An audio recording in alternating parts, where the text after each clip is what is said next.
வணக்கம். இறையருளும் குரு அருளும் வழிகாட்ட ஜோதிட ஒளி உங்கள் வாழ்வை வளமாக்கட்டும். குரு அருள் ஆஸ்ட்ரோ டிவி தங்களை வரவேற்கிறது. சித்திரை சித்தன் முத்துகிருஷ்ணன் உங்களோடு. இன்று நாம் பார்க்க இருக்கும் பதிவு மகர ராசி, உத்திராடம், திருவோணம், அவிட்டம் நட்சத்திரத்தில் பிறந்த நண்பர்களின் யோக காலத்தை பற்றி இந்த பதிவில் பார்க்க இருக்கின்றோம். எப்பயுமே நம்ம ஒரு ராசியை பற்றி பேசுகின்ற பொழுது அந்த ராசியின் குணாதிசயங்கள் அல்லது அந்த ராசியின் ப்ளஸ் அல்லது மைனஸ், இப்படி அந்த ராசியை பற்றி ஒரு 4 வார்த்தை பேசிட்டு அதுக்கப்புறம் தான் நம்ம அந்த நட்சத்திரங்கள் இந்த நட்சத்திரத்தில் பிறந்த அன்பர்களுக்கு ஒரு யோக காலமாக அமையுது. எல்லோருக்குமே ஒரு யோக காலம் அப்படிங்கிறத இறையருள் கொடுக்குறாரு. அதை நாம் சில நேரங்களில் மிஸ்யூஸ் பண்ணிவிடுவோம். ஒரு சிலர் அந்த யோக காலத்தை சிறப்பாக பயன்படுத்தி முன்னேறி விடுகிறார்கள். அது அவங்கள அறியாமலே கூட நடந்திருக்கலாம். ஆனால் ஒரு சிலருக்கு அந்த விளையாட்டு பருவத்தில் அதை மிஸ்யூஸ் பண்ணுறதுக்கான வாய்ப்புகள் நிறைய இருக்குதுன்னு வச்சுங்களேன். ஆனால் இப்போ நம்மளுக்கு இந்த விஷயங்கள் தெரிஞ்சிருந்தது அப்படின்னாக்கா, இது நம்மளுக்கான ஒரு பொற்காலம், நாம் இந்த காலத்தை மிஸ்யூஸ் பண்ணக்கூடாது அப்படின்னு சொல்லிட்டு அவங்க ரொம்ப சிறப்பாக செயல்படுவாங்க அப்படிங்கிறதுக்காக கொடுக்கப்படுவதே தவிர மற்ற எந்த ஒரு காரணிகளும் இதனுள் இல்லை, சூட்சமங்கள் எதுவும் இல்லை அப்படிங்கிறத புரிஞ்சுக்கோங்க நண்பர்களே. சரிங்களா? இப்போது முதல்ல நம்ம வழக்கம் போல் மகர ராசி அதனுடைய நிலைப்பாடு என்ன, அவங்க எப்படி இருக்கிறாங்க, எப்படி செயல்பட்டால் கொஞ்சம் நல்லா இருக்கும் அப்படிங்கிறத பார்ப்போம். மகர ராசி அப்படிங்கிறது 10வது இடம், காலச்சக்கரத்தின் 10வது இடங்க, காலதேவனின் 10வது இடம், காலபுருஷனின் 10வது இடம். இதில் நீங்கள் எப்படி வேணாலும் நீங்கள் இதை கையில் எடுத்துக்கங்க. 10ஆம் இடம் என்பது ஜீவனம். ஒரு மனுஷன் உயிர் வாழணும், நீடித்த உயிர் வாழணும் அப்படின்னாக்கா முதல்ல அவனுக்கு உணவு அப்படிங்கிறது ரொம்ப முக்கியம். அந்த ஜீவனம் அப்படிங்கிறது ரொம்ப முக்கியம். அதுக்கு நம்ம ஏதோ ஒரு விஷயத்தை கையில் எடுக்கிறோம், ஏதோ ஒரு விஷயத்தை செய்கிறோம், ஏதோ ஒரு வேலையை செய்கிறோம். அது நல்லதாக இருக்கின்ற பட்சத்தில் மற்றவர்களை பாதிக்காத வகையில் நாம் செய்கின்ற எந்த ஒரு விஷயமும் நமக்கு கர்மாவை தருவதில்லை அப்படிங்கிறத பார்த்துக்கோங்க. ஏன் இந்த இடத்துல கர்மா அப்படின்ற ஒரு வார்த்தையை பயன்படுத்துகிறோம் அப்படின்னாக்கா, இந்த ராசி கர்மகாரகன் சனீஸ்வர பகவானின் ஒரு ஆட்சி பெற்ற ராசி அப்படிங்கிறது, அவருடைய வீடு, அவருடைய இல்லம், அவருடைய ராசி அப்படிங்கிறதுலாம். ஸோ அதனால் இந்த 10ஆம் இடம் தொழில் ஜீவனம் அப்படிங்கிறதே இவங்களுடைய மனசு அப்படிங்கிற நிலைப்பாட்டை எட்டிடுது. ராசி அப்படிங்கிறது சந்திரன் நின்ற வீடு ராசி அப்படின்னு சொல்கிறோம். சந்திரன் அப்படிங்கிறது உடல்காரகர் மற்றும் மனோகாரகர். அப்போது இந்த மனோகாரகனாகிய சந்திரன் காலதேவனின் 10ஆம் இடத்துல அமர்கின்ற பொழுது இவங்களுடைய மனசு எதை நோக்கி இருக்கும், இவங்க மனசு ஃபுல்லாக என்ன மாதிரியான ஒரு நிலைப்பாட்டை வச்சுக்கிட்டு இருப்பாங்க அப்படின்னாக்கா, அந்த உழைப்புக்கு அதீத முக்கியத்துவம் கொடுக்கும் அன்பர்களாக இருப்பாங்க அப்படிங்கிறது தான் இதில் உள்ள ஒரு நிலைப்பாடு. ஸோ உழைப்பு அப்படிங்கிறது தான் இவங்க மனசு ஃபுல்லாக இருக்கும். அதுதான் இவங்களுடைய ஆக்கிரமிப்பில் இருக்கும் அப்படின்னு வச்சுங்களேன். அதனால் இவங்களை பொறுத்தவரையிலும் எனக்கு ஒரு விஷயத்தை நீங்கள் செஞ்சு கொடுங்க அப்படின்னு சொல்லிட்டு அடுத்தவங்கக்கிட்ட போயிட்டு இவங்க நிற்கிறதில்ல. ரொம்ப சுறுசுறுப்பான அன்பர்களாக இவங்க இருக்கிறாங்க. ரொம்ப வேகமுடையவர்கள். என்னடா இந்த ராசி சனீஸ்வர பகவானுடைய ராசி, இவங்க எப்படி இவ்வளோ சுறுசுறுப்பாக இருப்பாங்க அப்படின்னாக்கா, அதற்கும் காரணம் உண்டு. முடிஞ்சால் உங்களுக்கு தெரிஞ்சால் நீங்கள் கமெண்ட் பாக்ஸில் பதிவு பண்ணுங்கள். அப்படி இல்லை அப்படின்னாக்கா, இன்னொரு சமயங்களில் ஏன் இவங்க நல்லா சுறுசுறுப்பாக இருக்கிறாங்க, இன்னொருத்தவங்கிட்ட போயிட்டு எனக்கு இதை செய்யுங்கன்னு கேட்குறதில்ல அப்படிங்கிறதுக்கான விளக்கத்தையும் இன்னொரு பதிவில் கொடுக்கலாம். சரிங்களா? இது உங்களுக்கான ஒரு கேள்வியாக மனசுக்குள்ளே வச்சு நீங்களும் ஒரு தேடுதலை கையாளுங்கள் அப்படிங்கிறது தான். நாமளே சொல்லிகிட்டு இருக்கிறத விட ஒரு விஷயத்தை நாம் தேடும்போது அது இன்னும் சிறப்பாக இருக்கும் அப்படிங்கிறது ஒரு ஜோதிடராய் என்னுடைய பரிந்துரை. சரிங்களா? சரி, அடுத்த விஷயம் அப்படின்னாக்கா, இவங்களை பொறுத்தவரையிலும் குறுக்கு வழியில் போனாங்க அப்படின்னாக்கா இவங்களுக்கு உடனடியாக அதற்கான ரிசல்ட் அப்படிங்கிறது கிடச்சிடும். நல்லா ஞாபகம் வச்சுங்க, இது ரொம்ப முக்கியமான ஒரு நிலைப்பாடு. அதாவது இவங்களை பொறுத்தவரையிலும் குறுக்கு வழியில் போனாங்க அப்படின்னாக்கா, ஒரு சிலர்லாம் சொல்ல கேட்டிருப்போம், நல்லா பார்த்துங்க, எவனும் எதேதோ செய்கிறான்பா, எவனும் மாட்டிக்கிட்டல, ஆனால் சின்னதாக ஒரு விஷயத்த செஞ்சேன், ஆனால் உடனே மாட்டிக்கிட்டேன், அல்லது எனக்கு உடனே அதுக்கான ரிசல்ட் கிடச்சிடுச்சு, தண்டனை கிடச்சிடுச்சு, என்னால் இந்த மாதிரி செய்ய முடியல அப்படின்னு இயங்குகின்ற ஒரு அன்பர்களாக இருந்தால் அவங்களெலாம் பார்த்தோம்னா இந்த மகர ராசியில் பிறந்த அன்பர்களுக்கு அத்தகைய நிலைப்பாடு உடனே கிடைச்சிடும். அதாவது நீங்கள் ஒரு நல்ல விஷயத்தை செஞ்சாலும் அதற்குண்டான பலன் உடனே கிடைக்கும், நீங்கள் ஒரு கெட்ட விஷயத்தை செஞ்சாலும் அதற்குண்டான பலன் உடனே கிடைக்கும். அதனால் உங்களை பொறுத்தவரையிலும் நீங்கள் குறுக்கு வழியில் போவதோ, அடுத்தவங்களுக்கு தீங்கு விளைவிப்பதோ, அல்லது ஒருவரை பிரித்து விடுவதோ, அல்லது ஒருவரை பற்றி பொல்லாங்கு பேசுவது, இல்லாத்து பொல்லாத்துலாம் வந்து அடுத்தவங்கள பற்றி நம்ம பேசுறது, இதெல்லாம் வந்து சுருக்கமாக சொல்லணும் அப்படின்னாக்கா, உங்களுடைய ராசி அதிபதி சனீஸ்வர பகவான் அவருக்கு பிடிக்காத ஒரு விஷயம் என்னன்னாக்கா, மற்றவங்கள வந்து நம்ம வந்து குறை காண்பது, குறுக்கு வழியில் போவது அப்படிங்கிறதுலாம் உங்கள் ராசி அதிபதிக்கு சுத்தமாக ஒத்து வராத ஒன்று.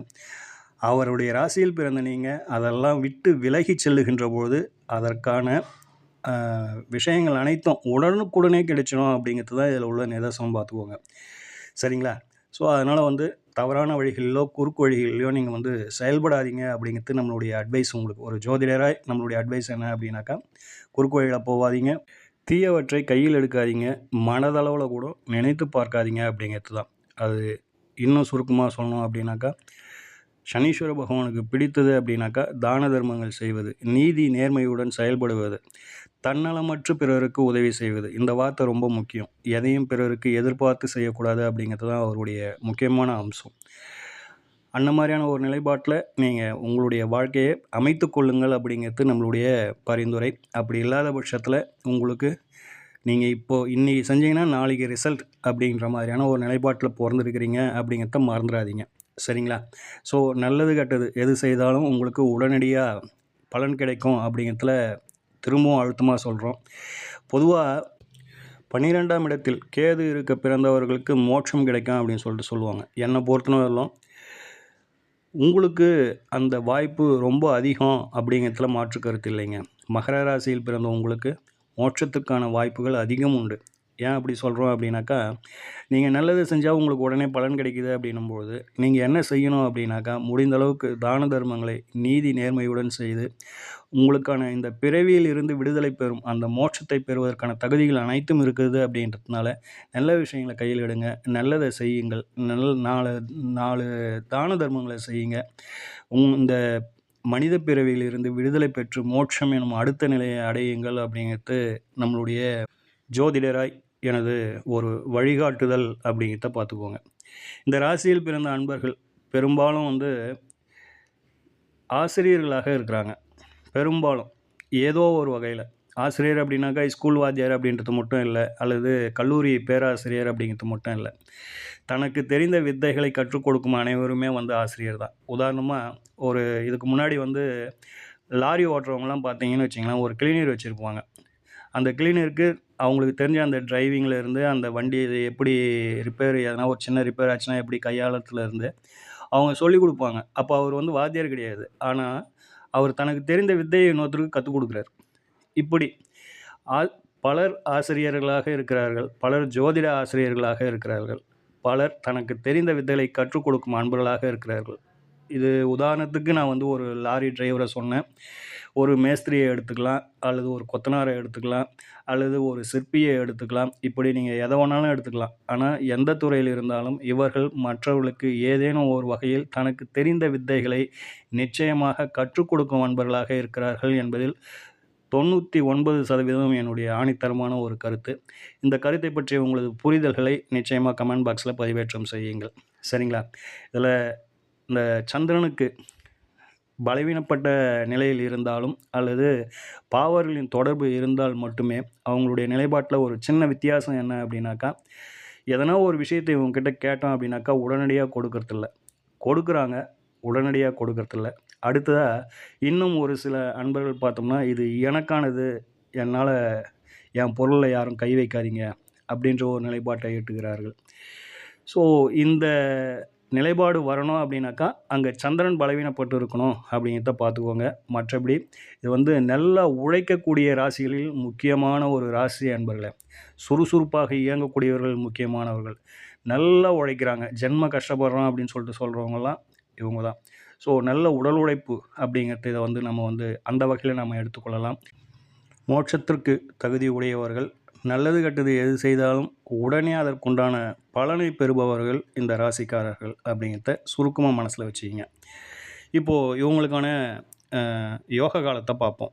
முதல்ல உத்திரம் நட்சத்திரத்தில் பிறந்த அன்பர்களுக்கான யோக காலம் அப்படிங்கிறது ராகு பகவானுடைய தசாக்காலம் வருகின்ற பொழுது இவங்களுக்கெல்லாம் நல்ல ஒரு யோகத்தை கொடுக்குது அப்படிங்கிறத பார்த்துக்கோங்க. இந்த காலகட்டத்தை மிஸ் பண்ணிடாதீங்க.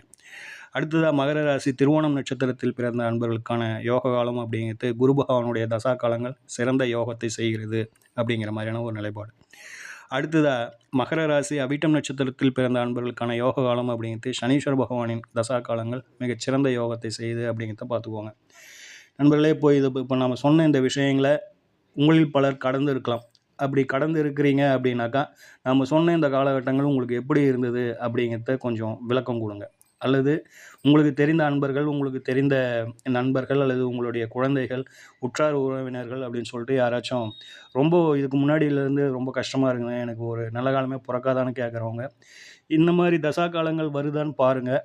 வந்தது அப்படின்னாக்கா நீங்கள் அவங்களுக்கு கொஞ்சம் தைரியத்தை கொடுக்கலாம், அவங்களுக்கு தெம்பை கொடுக்கலாம், அவங்க மன உளைச்சலிலிருந்து நீங்கள் விடுபட வைக்கலாம். அப்போது இந்த மாதிரியான ஒரு காலம் வருதுங்க, நீங்கள் கவலைப்படாதீங்க, நீங்கள் நிச்சயமாக முன்னேறிடுவீங்க அப்படின்ற ஒரு தெம்பை கொடுத்து அவங்கள ஆறுதல் படுத்தி அவங்கள உற்சாகப்படுத்துங்கள் அப்படிங்கிறது நம்மளுடைய பரிந்துரை. நான் ஒரு ஜோசியர் தான் சொல்லணும்னு அவசியம் இல்லை, இதை பார்த்துட்டு நீங்களே கூட சொல்லலாம் இல்லைங்களா? அப்போது அந்த மாதிரி ஒரு வாய்ப்பை நீங்கள் ஏற்படுத்தி கொள்ளுங்கள். உங்களுக்கு தெரிந்த நண்பர்களுக்கு ஒரு உற்சாகத்தை கொடுங்க அப்படின்னு சொல்லிட்டு கேட்டுக்கிறோம். சரிங்களா? சரி நண்பர்களே, இந்த பதிவு உங்களுக்கு பிடிச்சிருந்தது, பயனுள்ளதாக இருந்தது அப்படின்னாக்கா இந்த பதிவுக்கு மறக்காமல் ஒரு லைக் போடுங்க. ரொம்ப நல்லா இருந்தது அப்படின்னாக்கா உங்களுக்கு தெரிந்த நண்பர்கள், அன்பர்கள் அப்படின்னு சொல்லிட்டு உறவினர்களுக்கு இந்த வீடியோவை ஷேர் பண்ணுங்கள். சேனலை மறக்காமல் சப்ஸ்கிரைப் பண்ணுங்கள் அப்படின்னு சொல்லிட்டு கேட்டுக்கொள்கின்றோம்.